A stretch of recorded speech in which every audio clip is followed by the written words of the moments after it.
Hey there folks, I am Jeff and this is Tabletop Toolbox, and today we're going to cook up some delicious beef stew in Great Western Trail, El Paso, designed by Alexander Pfister and Johannes Krenner and published by Lookout Games. Truth be told, I've always joked about Great Western Trail being the Call of Duty of board games. They come out with a new version of this game every year or so, and every time make very minimal tweaks to the formula, which they then happily sell to consumers for an MSRP of around $70.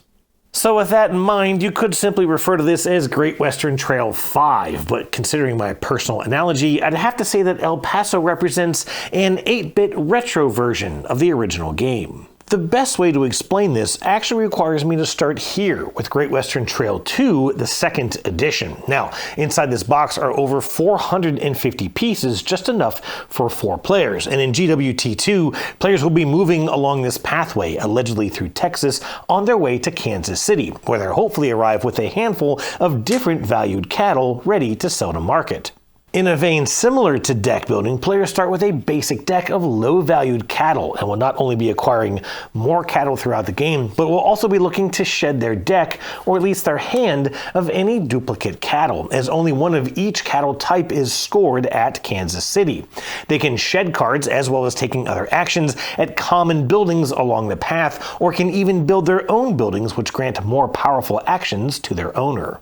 When you sell your cattle, you must deliver to a city along this train track, with further cities requiring a higher total sale value. Now, certain abilities in the game will let you increase this value, letting you push your cattle further along this train track like it's a strength game at a carnival. And if all of that makes sense to you, then know that you'll also have a train of your own along this track, which you'll have to keep ahead of your increasing sale values as you build your deck of cattle cards. You can even install one of your workers at a station along this track for special rewards and possible endgame scoring. Workers can be obtained from this area of the main board, which also acts as a game timer. Players can hire builders to help them build buildings, cowboys to acquire cattle, and train engineers to help them advance their train marker along this track. And there's this idea that you'll need more of the same worker to meet greater challenges in terms of building, wrangling, or engineering throughout the game. Now, I'm going to go ahead and jump into an early confession, which might serve as a bit of a spoiler here, but I've never really enjoyed Great Western Trail. Any of them, in fact, as this game has never made a lick of sense to me. I mean, you're selling cattle, but have to have your own train to do so. You're a professional cattle rancher, and yet insist on having a variety of different breeds, which no cattle rancher would actually prefer to do. And for some reason, you're apparently taking this journey on foot, as you'll frequently have to deal with outlaws and other hazards along the path. In addition, you are constantly operating this little farm of yours on a razor-thin profit margin, which, well, might actually be more thematic than not, but ultimately makes for a game where you always feel as if you're on the brink of disaster. So, does El Paso improve upon this experience? Does this streamlined edition bring fresh perspectives and excitement to this obtuse series of games? No, not really. GWT 5 essentially boils down the experience of the second edition game, where there was a large busy board, now a restrained palette cloth mat. The large market of workers has been reduced to 4 decks of cards. The rancher market is 1 breed of cattle shy. There are just 2 of 6 different buildings available to players, of which players can only build 2 of throughout the game.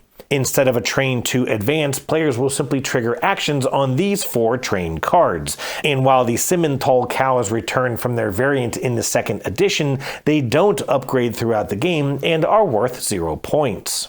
However, the core of Great Western Trail is pretty much unchanged in El Paso. Players are moving around a shorter path, this time only heading to El Paso, Texas. They'll stop at buildings to take actions, buy cattle, hire workers, and try to build a hand of unique cards on their way to sell. You can still augment your selling value in a number of ways, and you'll still have a player board with a few available upgrades. You'll get a flat $5 every time you sell, and will simply place your markers on these spots on the map mat to keep track of which sales you've managed. Pretty much everything in the original game is still here. It's just smaller, less involved, and a bit streamlined. The biggest notable change involves hiring workers, which you'll do by simply buying a card from these decks of cowboys, builders, and engineers, plus a new wild worker which carries an extra cost. Hired workers sit in front of each player, and whenever you want to buy some cattle or build a building, you simply discard the appropriate worker to the same deck that you discard your cattle to. Later on, whenever drawing cards for any reason, you'll immediately play out any drawn workers, and continue to draw cards until you have the appropriate hand size of only cattle. You can also voluntarily discard any of your workers to receive the immediate benefit printed at the top of the card. I have already mentioned the differences with building. You can only build 2 buildings in the game, marking each with a flattened cube in your player color. There are 6 different buildings from which to build, and each building has an A and B side you can randomly choose during setup. I also mentioned these train cards. These also have an A and B side chosen during setup, and each car has a numeric cost in engineers.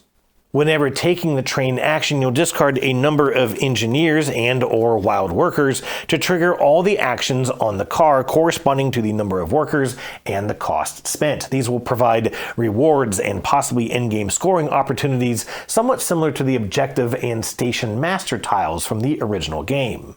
There is one other attribute of the entire series of Great Western Trail games that has been significantly simplified within El Paso: the looks. Now, GWT games were never deluxified much more than these wooden cowboy meeples with colored plastic hats, but it was never a bad-looking game.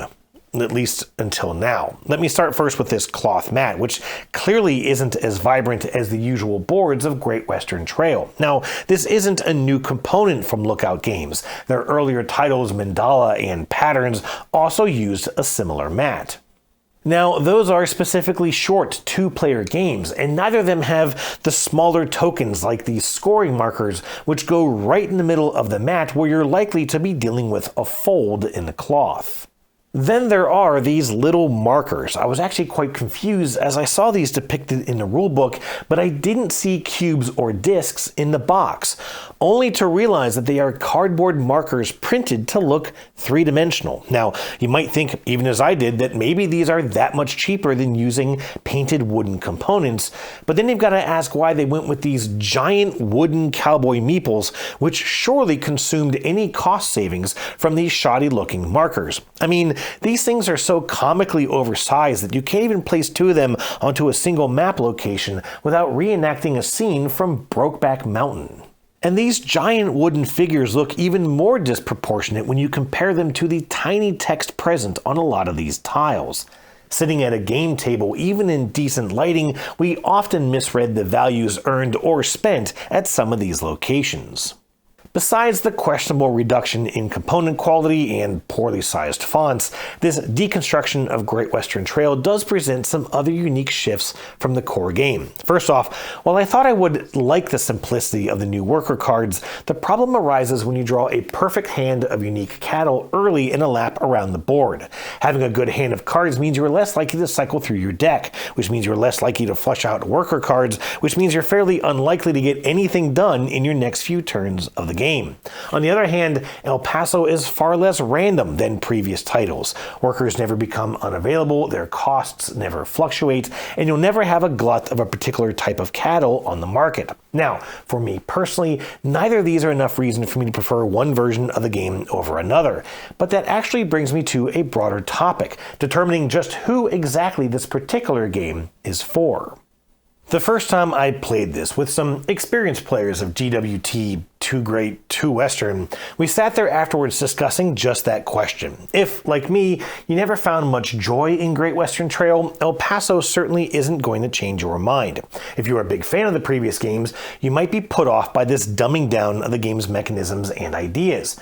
Now, you could be in the small camp of players who maybe enjoyed the previous games, but found them too long, too tedious, maybe too overwrought, which could make this game your solution if you're willing to overlook the lackluster component quality. Personally, my favorite part of El Paso was when it was over and I still had time in the evening to suggest a game that I actually wanted to play. And I realize that's a me thing. I know this series of games is very popular, and I'd never wish to be bullish enough to steer you in a different direction. Cheers.